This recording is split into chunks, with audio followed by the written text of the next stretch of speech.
السلام علیکم ناظرین، السلام علیکم ناظرین، آپ کے ساتھ آج آپ کی خدمت میں آپ کی سہیلی، آپ کی دوست ہنا جنیجو دوبارہ سے موجود ہے۔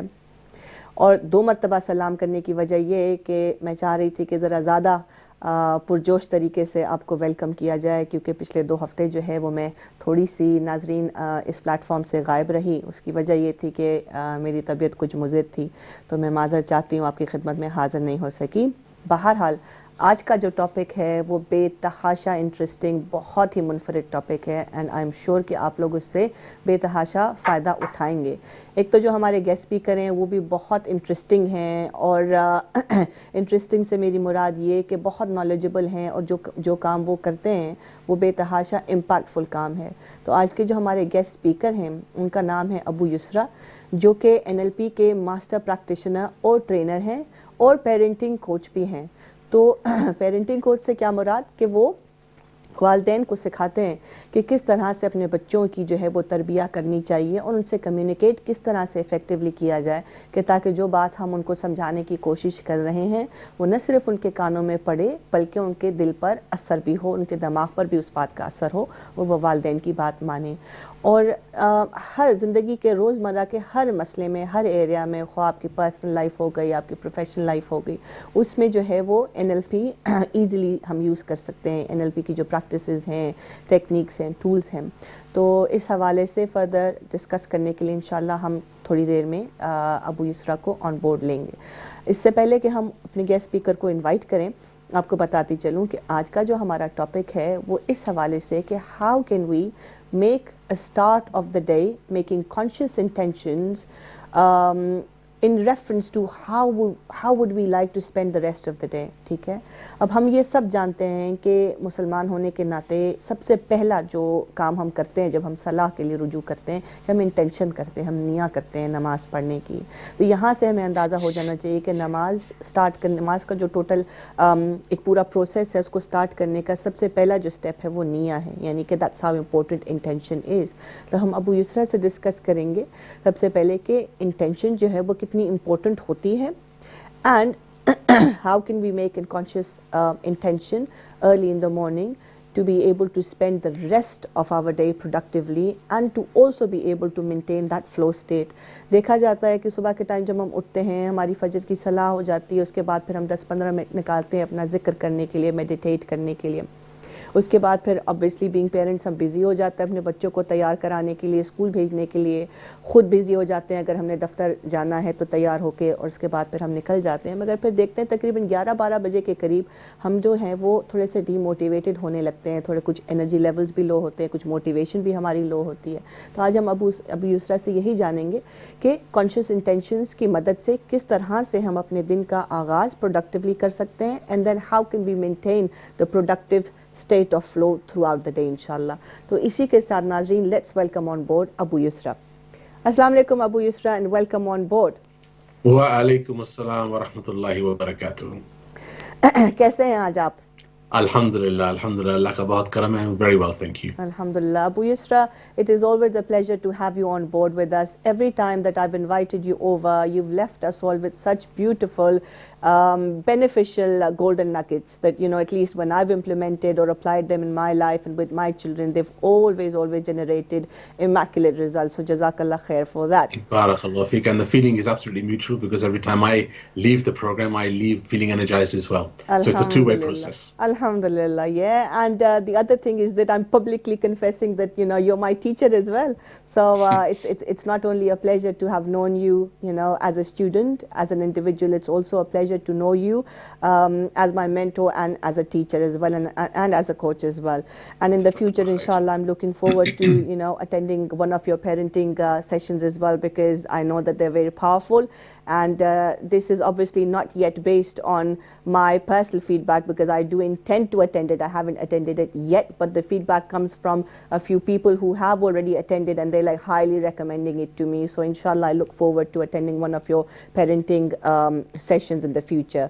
Now, Inshallah. in reference to our topic today, if you can brief us or go into a bit more depth, if you like, around the area or around the element of making a conscious intention to make the rest of our day productive? How important are intentions? Yes. Bismillah ar-Rahman ar-Rahim. Rabbi shrah li sadri wa yassir li amri wahlul uqdatan min lisani yafqahu qawli. Sadaqallahu al-azim. Sister Hina, this is indeed a very, very important subject, a very important topic. And I love the way how you frame the question, because it is all about intention. As you mentioned in your introduction, that when we get ready for Salah, the first thing we do is we make niyyah. Yeah. But the important thing to remember is that we're not really making niyyah for Salah. Because when we decide to make Salah, we have to get prepared for Salah, which means we have to go make our wudu if we don't already have it. And wudu is the first part of the niyyah, because we are cleansing ourselves to stand in front of our Lord. Allahu Akbar, yeah. And then that niyyah goes so deep that the Prophet ﷺ told us that when you stand for Salah, imagine that your Rabb is in front of you watching you. So to really sharpen our focus, that if, for example, we go for an interview or we go to see our manager calls us for a meeting, what happens is when the manager is there, we're on our best behavior. We prim and proper. We speak politely, we respectfully, etc., etc. So therefore, why should that not be 10x'd when we're standing in front of our Lord and Creator? Yeah. At least 10x, if not more. So the niyyah is very important. And there is another benefit to niyyah, that when you look at the books of hadith, in all of them, the first hadith that is narrated is that every action is by its intention. Innamal amalu bin niyyah. So therefore, whenever we decide to do something, if we do it with a niyyah, then Allah rewards us not only for the action, but also for the niyyah. And the importance here is that if something happens and we are unable to carry out that action, the fact that we made the niyyah, we are rewarded for anyway, because Allah is most generous and He is most kind. Indeed. So to live a life of intention is what a Muslim should be doing, rather than living a life of habit. Because when you do things to habit, you do them absent-mindedly. You're not thoughtful, you're not in the process, you're not in the moment. And these days, with NLP and with mindfulness and everything, everybody tells you to be in the moment. And to be in the moment, what you really need to do is you need to be focused, you need to be have pure intentions, and then to do whatever you need to do. So intention is indeed extremely important, not only just as human beings, but especially for us as Muslims. Right, yeah, absolutely right, yeah. So say, for example, if I had to make an intention that I want to spend the rest of my day productively today, or say I'm happy today, fulfilled today, even though on the back end, there's something turbulent going on in my relationships, where I'm emotionally invested. Could be children, could be husband, could be anybody. So emotionally, I'm turbulent. I'm feeling crap from within. However, I want to spend the rest of my day happy, content, and fulfilled through making best use of that intention. So what do I need to do now that I've made my intention कि जी मुझे अपने दिन का आगाज productive तरीके से करना है, तो इसके बाद उसको productive बनाने के लिए मुझे क्या करना है, क्या action steps होंगे? So there are two answers to this question, and I will give you both of them, inshallah. The first one is a bit more deeper, and I want to put in a little caveat here, that when I talk about these things, I also live in the real world. And I know that theory is much, much more easier than practice. So I'm not saying that, to do things this way is easy and we should all be doing them without thinking. Because it doesn't work that way. Life is life, and life gets in the way sometimes of your very best intentions. So I'm completely aware of that, and I do not wish to belittle anybody's problems by saying that we should do X, Y, and Z. However, what is important to recognize also, as well as making intention, is that we need to have a certain level of iman. And iman is something that is always continuously fluctuating. Every millisecond is fluctuating. Iman never stands still. So either iman is growing or iman is falling. And it's happening every millisecond. So you hear some good news and it makes you feel pleased, all of a sudden your iman goes up. The next second you hear some bad news, that same iman that was flying a minute ago now suddenly gets deflated, because you said, oh, how could this happen? So you need to have a certain level of iman, and my meaning of having that certain level of iman is that Allah subhanahu wa ta'ala gives us many indications in the Quran. One of those indications is that ala bi dhikrillahi tatma'innul qulub, that we should have contentment of the heart. We should have peace of the heart. And Allah tells us in that ayah that we get it through the zikr of Allah. Now the zikr of Allah for non-Arabs, we think that zikr of Allah is to sit down and do tasbih. Say Allahu Akbar, Allahu Akbar, Allahu Akbar, Subhanallah, Subhanallah, Subhanallah. But when you understand the Arabic language, you realize that tasbih of Allah, the dhikr of Allah, is not just words, it's your actions as well, and what you feel in your heart and mind. So if you reconcile yourself with what Allah has planned for you, and you become content in that, then no matter what difficulties you face, you will always be content and you will always remain focused on Allah. Now, this is an important thing to realize, that there's a couplet in Persian. I don't understand Persian, so this is a translation that I've heard, and I don't know the original, but I will share it with you because it's a great lesson. And the lesson is that all night long, the dewdrops, they wait for the coming of the sun. All night they wait. And as soon as the sun comes, the dewdrops dry up and they vanish because the sun burns them. And yet they are waiting night after night for the sun in the morning, and whenever the sun comes up, it burns them. So the scholars tell us that this is a very important lesson for us as human beings. And the lesson is this, that as long as we are breathing, we are looking and seeking for the mercy of Allah. As long as we're breathing. And that will only be complete. Allah's mercy upon us will only be complete when our breathing stops and we return to Him. So therefore, as long as you are alive, you must continually seek Allah, just like the dewdrop seeks the sun. Allahu Akbar, yeah. Does that make sense to you? Beautiful, that's beautiful. Definitely makes a lot of sense to me, Alhamdulillah. So if you have that attitude, and if you understand that whatever happens to you, whether it's something good, whether it's something bad, whether it's something awful or destructive, it is all happening with the permission of Allah. And Allah says in the Quran that for those people to whom Allah sends musibah, and musibah in the Arabic word, in the Arabic language, means something that is targeted. So it is specifically sent your way by Allah. And Allah subhanahu wa ta'ala says that then those people, when the musibah reaches them, successful are those that say at the time of musibah, Inna lillahi wa inna ilayhi raji'un. To Him we belong, and to Him is our return. Because our desires count for nothing. And this is the word Islam, submission to the will of Allah. So our desires are nothing. As long as we align ourselves with the will of Allah, then no matter what happens to us, dear sister, we will always be content. Always. Indeed. And in order to illustrate this, we just need to look at some of the examples of the glorious prophets, and of course the Prophet Muhammad sallallahu alaihi wasallam. Look at the example of the Prophet Ayyub. Look at his sabr. Look at how things went wrong for him. He lost everything, and yet because of his sabr, even shaitan gave up on him.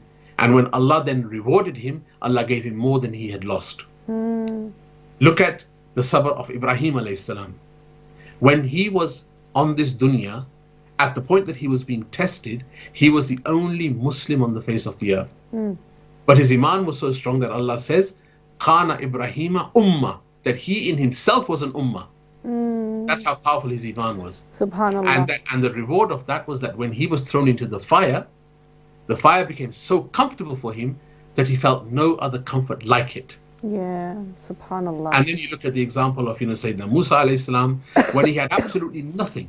He was running away from the Israelites, and he made a dua to Allah. He said, Rabbi inni lima anzalta ilayya min khairin fakir. He had absolutely nothing. And as a result of this dua, because of his sabr and his contentment with Allah, that, oh Allah, I am in need of whatever goodness you send my way. He didn't say, give me money, give me status. No, he said, Allah, whatever goodness you send my way, I am a fakir and I'm in need of that. And as a result of his dua, Allah gave him a job, a house, and a wife. So sabr is very, very important, and that comes when we have our focus and our intention on serving Allah. Indeed. So then the intention to how we need to spend the day should be that whatever good or bad comes is from Allah, and indeed whatever actions that we are going to take are just going to be the means, temporary means to reach that end. So it should serve the purpose of fulfilling the rights of Allah hukuk Allah, and also being able to fulfill the rights of other human beings on us, which is hukukul ibad. So every action should be made with that intention that we serve Allah and we serve the mankind. Absolutely. Yeah? And the further thing to that is that you will only get to that state, you will only get to that stage through experience. Yeah. So you don't expect a young teenager to have that attitude in life. If they do, then mashallah, I want to meet them, because to have that experience, to have that attitude at that stage of life is amazing. Absolutely amazing. Yeah. So it comes with experience, comes with age, but also comes with regular practice. Yeah. Your iman is just like anything else. If you practice raising your iman, you will become good at it, and Allah will reward you for your intention as well as for your action. However, if you just go with the flow and sometimes you're feeling good and sometimes you're not feeling good, then that's how you'll be for the rest of your life. Yeah, yeah. We have to practice our iman. And subhanAllah, we have Ramadan coming in just over 2 months' time. Yeah. And in Surah Baqarah, what does Allah say about Ramadan? He said, why did He send down fasting? He said, لَعَلَّكُمْ تَتَّقُونَ, that they may learn the real meaning of doing that which pleases Allah. Yeah, yeah. The real meaning. So this is important. All of this is important, and it comes. And the way we do it in our day-to-day life is, if you want to develop this further, is that we have to be prepared. We have to prepare not only for the rest of our life, but we have to prepare for every day as it comes. Yeah. We have to plan. Planning is an integral part of Islam. You plan for salah, you plan for fasting, you plan for zakah, you plan for sadaqah, you plan for time with your family, you plan for time for charity, you plan all of these things. So why not plan your day for you personally to also be aligned with the will of Allah? Indeed, indeed, that's so true. Subhanallah. Thank you so much for sharing those golden nuggets again. Alhamdulillah, it's given me too many reflections, which inshallah I'll do in my own time, but I think it seems like that's exactly what I needed to hear, so alhamdulillah. Okay, so now moving forward, we understand the concept of intention and the importance of it. Yes. And so then obviously when we've made the intention that we want to spend the rest of the day happy and excited and content, what kind of actions should we put in place? Okay. I.e., do we need to remove toxic people around us, resources? What do we need to do to feel that momentum and of productivity? Yeah. Excellent question again. And I think the one thing that we have to remember is that with intentions, they count for nothing unless you have in action as well. Actions are very important with intention. Yeah. You see, Allah Ta'ala tells us in Surah Al-Asr that, where verily mankind is in a loss. وَالْعَصْرِ إِنَّ الْإِنسَانَ لَفِي خُسْرٍ إِلَّا الَّذِينَ آمَنُوا, except those who have faith. But there's no full stop there. إِلَّا الَّذِينَ آمَنُوا وَعَمِلَ الصَّالِحَاتِ, and those who do good deeds. So you have to act upon it. And even when you act upon it, there's no full stop there. Because then he says, وَتَوَاسَوْا بِالْحَقِّ وَتَوَاسَوْا بِالصَّبْرِ, those who pursue the truth and those who pursue patience. So to put all of this together, the way you maintain your day is, I often give to my students a little formula. And that formula is, finish your day before it even starts. Finish your day before it even starts. And the way you do this is actually quite simple. And I'm going to share it with you now and for the listeners as well. And inshallah, I hope it will be beneficial. Inshallah. You see, this process, this formula, the way it applies is that at the end of the day, you sit down after you've done your salah, after you've done your meditation, you just take 5 minutes out. And in that 5 minutes, you plan what it needs to be done tomorrow. You write down, and it's important to write things down because they get it out of your head. Otherwise, your head is swimming with so many thoughts that you don't have time or space to think. So it's better to get them out of your head and get them onto paper. Write down the important things that need to be done the next day. So when I say write down, I don't mean write down you need to do your salah and you need to give your charity money. And no, write down important things, one-off things that need to be done. So jobs that you have to do, whether it's jobs as a homemaker, whether it's jobs as a mother, whether it's jobs as a father, or whether it's jobs in terms of your professional career. So you write down those things, and then you reorder them. You reorder them in the order of not priority. All right, okay. But in order of difficulty. Ah, right, okay. And what you do is you put number one, the one task that is the most difficult out of the ones you've listed. Subhanallah. So you write that down at the top of your list. The next one, you write something that's actually probably one of the easiest things to do. And then you write another difficult task, and then maybe another easy task. I would suggest writing no more than 4 or 5 tasks. And the reason we do them this way, and this theory is taken from Brian Tracy. And he has a book called Eat That Frog. And I recommend that everybody goes out and gets that book and reads it, because it really is a fantastic book. Brian Tracy is a phenomenal writer. And one of the reasons why I reckon he's phenomenal is because he has the ability to really simplify things. And he puts things in a really simple way. So you go out, you write these things down, you order them in terms of the difficulty. And when the next morning comes, because you wrote it down the night before, overnight, your brain will have been processing that information while you're sleeping. And as the brain processes that information, it begins to work out how to tackle what you need to do. Right. So when you get up in the morning and you've done your salah and you've done your dhikr and you've done your Quran, you've done your early morning tasks, whatever they are, and you begin to do what's on your list, the very first thing is difficult. But because it's on your list and it's number one, you do it. Whether it takes you half an hour, 1 hour, or 2 hours, you stick at it.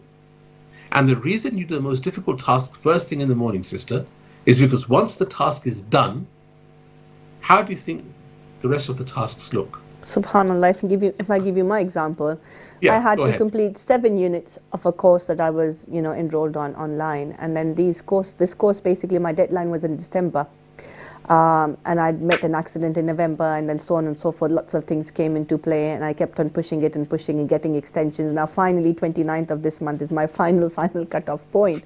So I knew now what I need to do, because I work better in stress management. So I thought that what I need to do is do all of them together at one point in time, get them out of the way, and that's it. That will be my aha moment.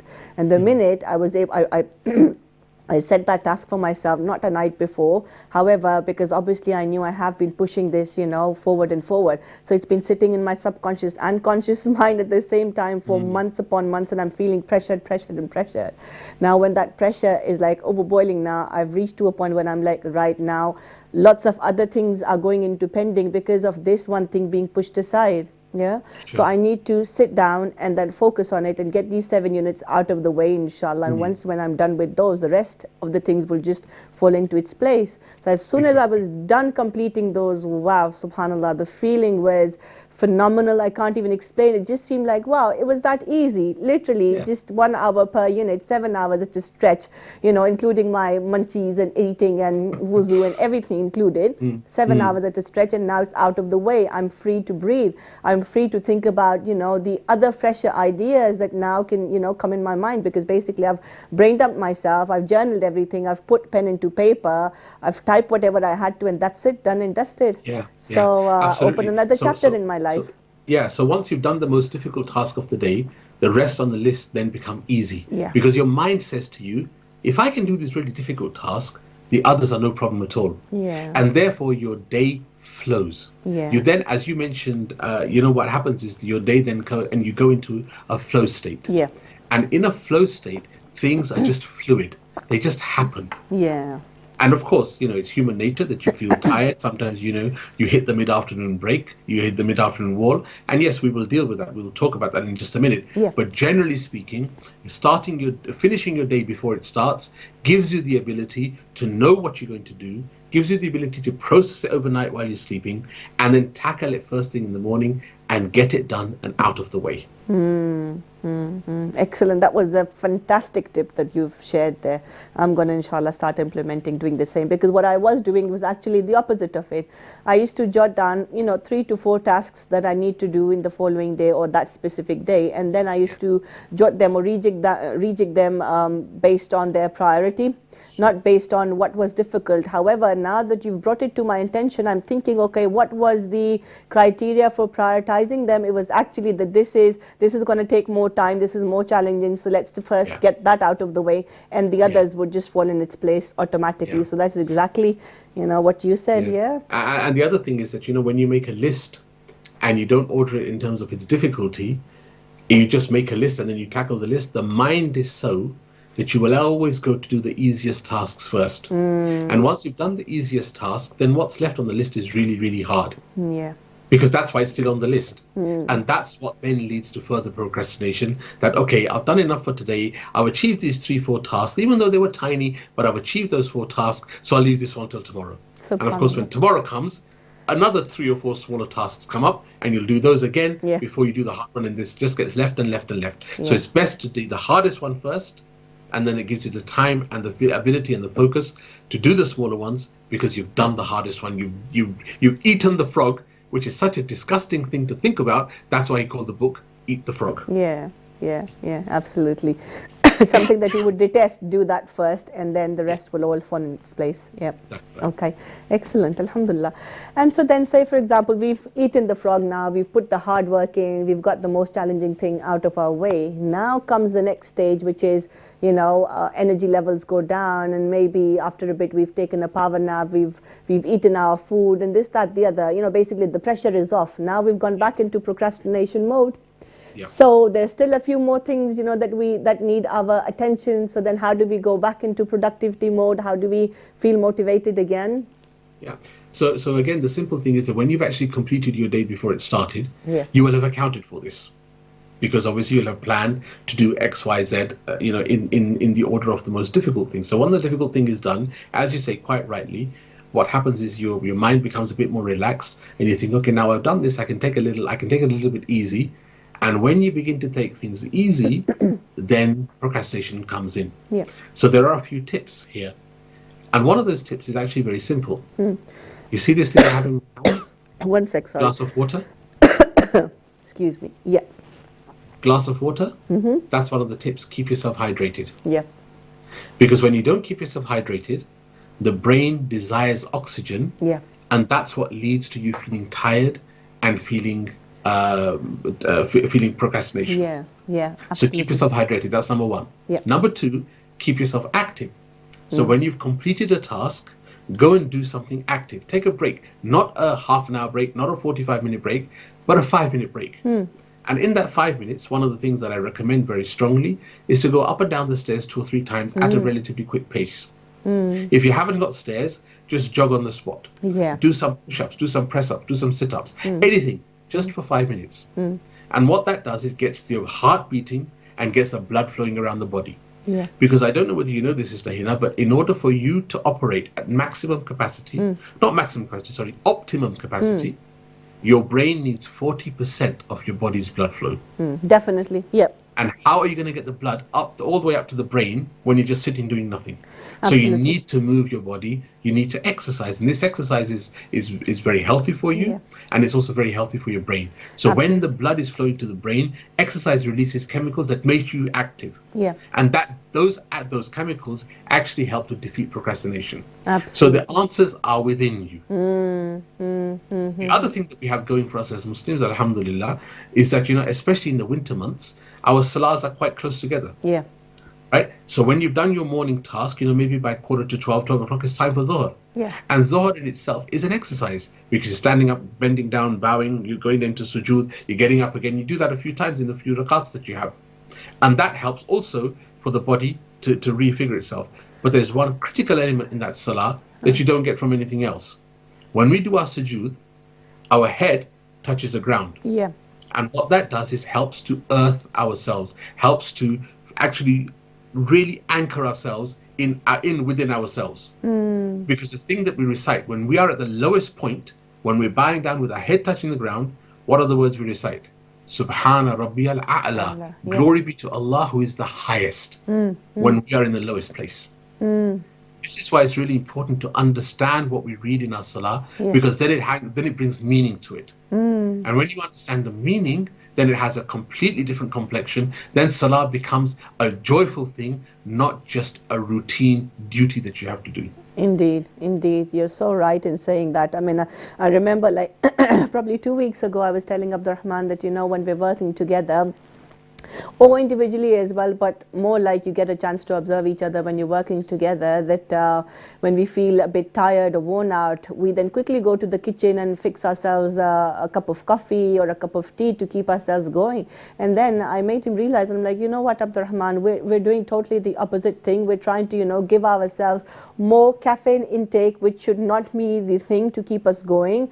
We should have a bottle of water in front of us. Perhaps if we don't like the taste or smell of it, we can dip a slice of cucumber or a slice of lemon in it, so that we like and enjoy the taste of water. But we should have this big flask full of water to keep us going and make us feel active rather than rushing out for that cup of tea or coffee. Habitually we do that. ایسا ہی ہے, I think ہمارے سارے ناظرین آپ بھی اس چیز سے متفق ہوں گے, اگری کریں گے کہ جب بھی ہم کسی کام پہ لگتے ہیں, اسپیشلی ہم دیسی لوگ اپنے کام میں جب بہت زیادہ انگروسڈ ہوتے ہیں, مصروف ہوتے ہیں, تو ہمیں جو ہے وہ کانسٹنٹلی چائے کے اوپر چائے, کافی کے اوپر کافی چاہیے ہوتی ہے just to keep us going. تو ہمیں اس چیز کو جو ہے وہ اسٹاپ کرنا چاہیے اور سمجھنا چاہیے کہ ہماری باڈی جو ہے وہ ہمیں اس وقت بتا رہی ہے, it's calling us, it's telling us something کہ آکسیجن کا جو فلو ہے وہ ہمارے جسم میں اس وقت کم ہے, ہماری برین میں اس وقت کم ہے. تو اس وقت جس وقت آپ کو نقاہت محسوس ہو, لو انرجی فیل ہو, اپنا کام کو آپ اسٹاپ کیجئے, ٹھنڈے پانی سے, نیم گرم پانی سے ہاتھ منہ دھو کر آپ پانی پئیں اور جو ہے وہ تھوڑا سا ایکسرسائز کریں تاکہ آپ کا جو بلڈ فلو ہے, جس طرح سے ابو یسریٰ نے بتایا کہ اس کو گش کرنا چاہیے تاکہ آپ کے برین کو جو ہے وہ انرجی اور آکسیجن کا فلو ملے اور آپ جو ہے وہ خود کو پروڈکٹیو رکھ سکیں, کنٹینیو کر سکیں. جی ابو یسریٰ آپ کہہ رہے تھے کچھ. So these are just some of the things we can do to help to develop, our focus and our concentration. With that, there are also other things that you can do. Simple things like when you write down your list, pepper the list with waypoints that actually tell you how far you've got. So you write down your big task that has to be done, and that's the first task that you've done. Then you write down a smaller task, a task that's actually quite easy to do. But once you've done that task, remind yourself what you've achieved by doing it. Because it's not just good enough to say, yes, I've done that task, and alhamdulillah, it's okay, but you need to motivate yourself as to what you've achieved by doing that. So how has that helped you for the rest of the day, maybe for the rest of the week, maybe for the rest of your life even? Yeah, absolutely. Because sometimes a small thing has a major impact on your life. And the brain needs motivation. And we have to give it that motivation. So remind yourself by writing down, what have you achieved, not just by completing the task, but what have you achieved in the bigger picture by doing that particular task. And when you begin to understand the value of these things, then what happens is automatically you become trained and you begin to filter out tasks that are not meaningful. Tasks that you can easily delegate, that somebody else can do, and that will free you up to do what you really need to do. Now again, like I said right at the beginning, I live in the real world. There are things that you cannot just delegate, you just have to do them. And if you have to do them, then you need to understand that in actually doing a task, we are so lucky that we are Muslims, that anything we do that helps us or our family is actually a form of ibadah, and we are rewarded for it. Yeah, absolutely. So we need to remind ourselves of that as well, that we are rewarded, and because we are rewarded, we do them to the best of our ability. Because ultimately, what's our goal? Our ultimate goal is to attain Jannah. And in order to attain Jannah, every single thing that we do, no matter how small it is, must be a step towards Jannah. Now, I wish to remind myself, and I wish to remind you and the listeners, that we will not attain Jannah through our actions. We will attain Jannah through Allah's mercy. However, Allah's mercy will come to us if we show sincerity in what we do. Sincerity towards the cause. Ikhlas in what we do, ikhlas towards the goals. And if we show that ikhlas, then inshallah we can expect Allah's mercy. Because the Prophet ﷺ told us that when you make a dua to Allah, ask Him whatever you desire, no matter how big it is. Because although it's huge for you, for Allah it's nothing. But ask in a way that you completely believe that Allah is going to answer your prayer. Subhanallah. I remember somebody telling me that you need to ask Allah subhanahu wa ta'ala with the conviction that He is the only one who's going to listen and fulfill whatever your desire is if it is good for you. Just the way a small little weaning child goes to the mother in search of his feed, in search of his milk, with the conviction that this is the person from where I can get my need fulfilled. The same way you need to ask Allah subhanahu wa ta'ala, in your prayer, in your heart, make dua with the same intention that this is the only source from where I can get my needs fulfilled of all sorts. That's right. I wish to remind you, Sister Hina, I think I've discussed this with you before, but it's a good reminder for me and for you and for the listeners, inshallah, that my grandfather, may Allah bless him, I learned a lot from him. I grew up around him. And I remember once he gave me a lesson. He said, whenever you want anything, he goes, always ask Allah. He goes, even if it is something as small as a pair of laces, ask Allah. Now, I was young at the time. I was maybe 7, 8 years old. And I kind of, laughed at him under my breath. What is Sabaji on about? Ask Allah for a pair of laces. If I want a pair of laces, I'll go to the shops and I'll buy some. Well, it so happened that shortly after that, I can't remember exactly when, but shortly after that, one of the laces of my shoe broke. And of course, I told my mum, my aunt, whoever it was, that, I need laces. And they went out to the shops. 2 or 3 shops they went to, and those laces weren't available. Couldn't find them. They'd run out. Came back home, and I mentioned to my grandfather, I said, you said this a few weeks ago, and today it happened that we wanted laces, and we went to the shops, and we couldn't get them. And he says, hold on. He reached into his pocket, and he pulled out a pair of laces, and those were the exact laces that I needed. Subhanallah, subhanallah. There you go. Yeah, because you made the intention, you went back to him, and you went to the source of the information, and indirectly you were basically telling him that I tried as an individual myself, however it didn't come through unless Allah wished it to happen. Allah wills it. Absolutely. Yeah. And so then where does gratitude fit into all of this? Subhanallah. Again, as Muslims, we are taught about gratitude in every aspect of life. After Salah, we do a tasbih, and in the tasbih we say Alhamdulillah. Yeah. When somebody asks us how you're feeling, we say Alhamdulillah. Yeah. Even though you're coughing, when I asked you how you were, you said Alhamdulillah. Yeah. Somebody's really ill, you go and ask them, we say Alhamdulillah. But you see, again, unfortunately, because we don't understand the huge meaning behind this word, it has become just a word in our vocabulary. Yeah. Just like, unfortunately, the word inshallah has become a word that in our vocabulary, when we say it, it means it's not going to happen. Yeah. Whereas the real meaning is that if Allah wills, it will happen. Yeah. Yeah. So we need to understand that. And again, the way to understand this gratitude is actually to reflect upon yourself, to reflect upon the verses of Allah in Surah Ar-Rahman, when He continuously asks that which of the favors of your Allah will you deny? And recently I was teaching a group of children in one of my programs called Inspired Excellence. And I told the children to keep a gratitude journal. And this is something that we should all do, even as adults.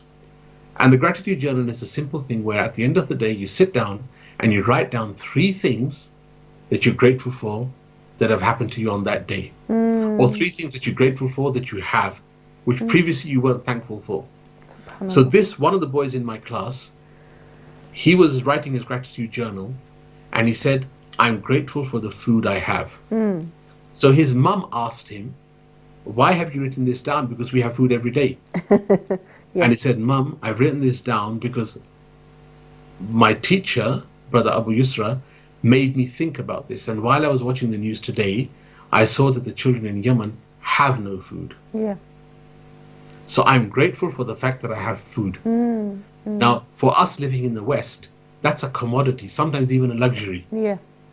To many people in this world, even something taken out of a bin or taken off the floor is their difference between life and death that day. True. So, if you have hands, thank Allah for your hands, because you're people who don't have hands.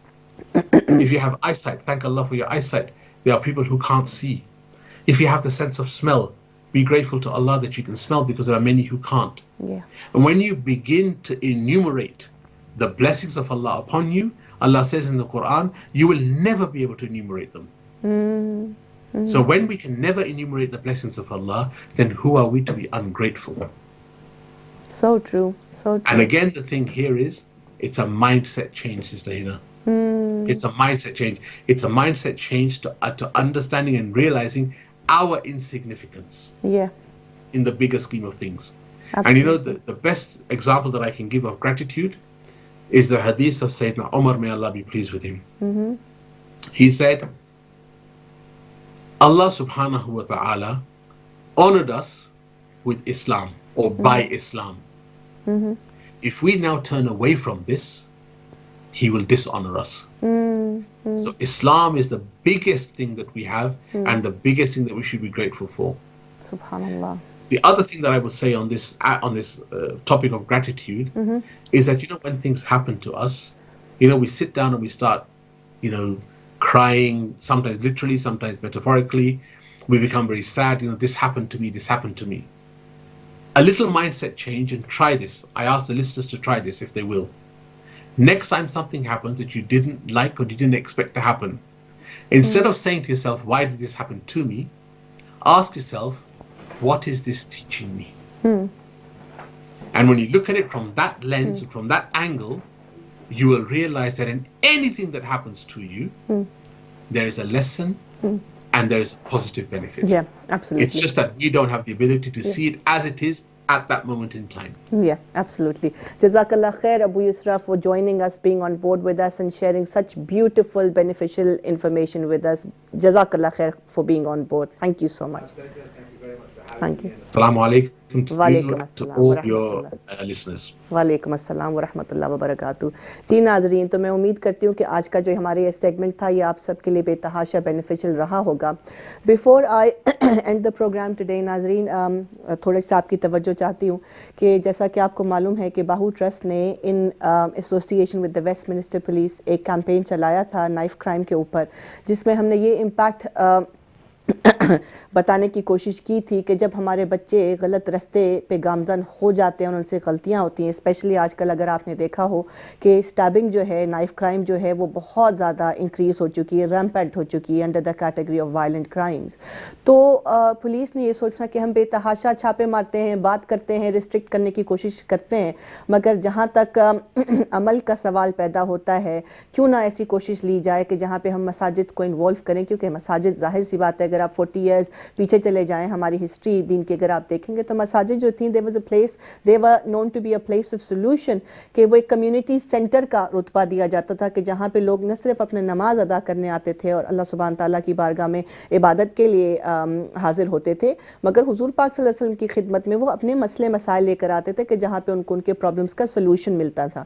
तो इसी वजह से जो है वो Westminster police ने बाहू trust के साथ मिलकर ये कैंपेन चलाया कि जिसमें हमने ये डॉक्यूमेंट्री 2.5 मिनट की, 2 से 2.5 मिनट का वो वीडियो है, इंशाल्लाह हम लिंक आपके साथ शेयर करेंगे, प्लीज़ उसको देखिएगा, ज़्यादा से ज़्यादा आप उसको शेयर करें और लाइक करें कि ताकि हर उस घर में जिसमें एक माँ तड़पती है और रोती है अपने बच्चे के लिए, उस वक्त जब उसका बच्चा बगैर बताए सुबह घर से बाहर निकल जाता है, उसकी माँ को, उसके वालिद को पता नहीं होता कि वो बच्चा कहाँ जा रहा है, वो दुआ गो रहती है अपने बच्चे के लिए कि जब तक वो शाम को वापस ना आ जाए कि या अल्लाह मैंने अपना बच्चा तेरे हवाले किया, रब्बिल आलमीन जिस रास्ते पे वो निकल गया या अल्लाह उसकी हिदायत फरमा और उसको अपने ज़मान में हमारे पास वापस ला दे। तो ये जो डॉक्यूमेंट्री है बेसिकली इसीलिए हमने बनाई है कि हम इसको टारगेट करना चाहते हैं उन बच्चों के लिए जो कि गलत रास्ते पे निकल गए हैं, कि प्लीज़ आप अपने आप को संभालिए और देखिए कि इसमें यू आर नॉट अलोन। जब भी आप कोई गलत काम करते हैं तो उसका इम्पैक्ट आपके वालिदैन के ऊपर बेतहाशा मुज़र गुजरता है। तो देखने वाले जो भी हैं काइंडली आप इसको शेयर कीजिए और जो है वो